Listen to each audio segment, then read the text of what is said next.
Payong ba ang kailangan nyo? Nandito na ang payong na standy, durable at makapal ang tela. Guys, ang kagandahan ng payong na ito ay meron siyang 12 fiber leaves kung saan sumusuporta sa kanyang tela. Kahit anong panahon guys, pwede siya. At saka kagandahan nito, matibay.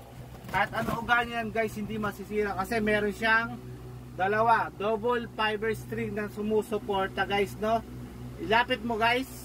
Yan, ayan yung double string guys na sumusuporta sa kanya. Double fiber string yan guys. Kaya napakatibay na itong payong na ito guys. Tsaka guys, papatunayan ko kung gaano kapal itong telang ito guys. Nandito ang ilaw guys. So itatapat natin sa tela na to guys kung talagang makapal ba siya or di. Pag lumabas yung ilaw guys, ibig sabihin manipis yung tela.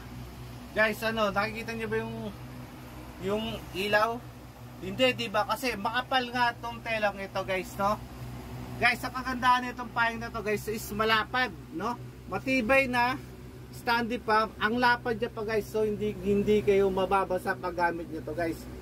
Plus automatic siya guys, so napaka-comfortable siyang gamitin guys, no? So kung ikukumpara natin guys yung tela sa ordinaryong umbrella guys, tignan nyo naman guys yung itsura ng ordinaryong umbrella. Napaka-nipis. So kitang-kita yung ilaw. Nakita nyo guys, so kitang-kita yung ilaw. Ayan, kasi nga napaka-nipis ng tela.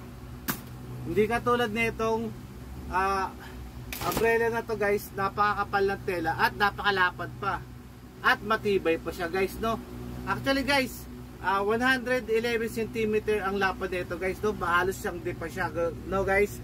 Yun ang kagandahan nito. Kahit dalawa kayo guys, hindi kayo mababasa nito guys.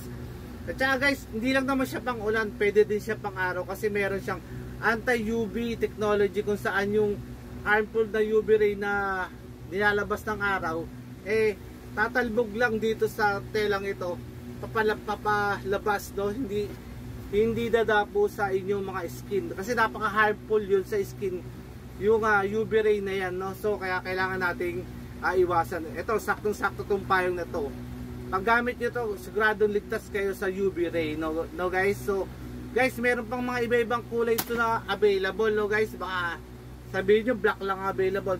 Meron siyang pink, meron siyang maroon, at meron din siyang blue, no? So guys, mamili lang kayo guys kung anong kulay ang gusto nyong kung ano ba yung nababagay sa personalidad nyo, no guys? So guys, habang may stock pa kayo, habang may stock pa to guys, i-click nyo na yung yellow basket para maka-order din kayo guys.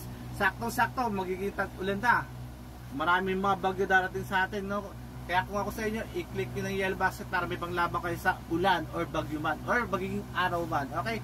Ito ang inyong Kuya Randy. Paalam na. Hasta la vista. Marami na naman ako sinasabi. Bye bye!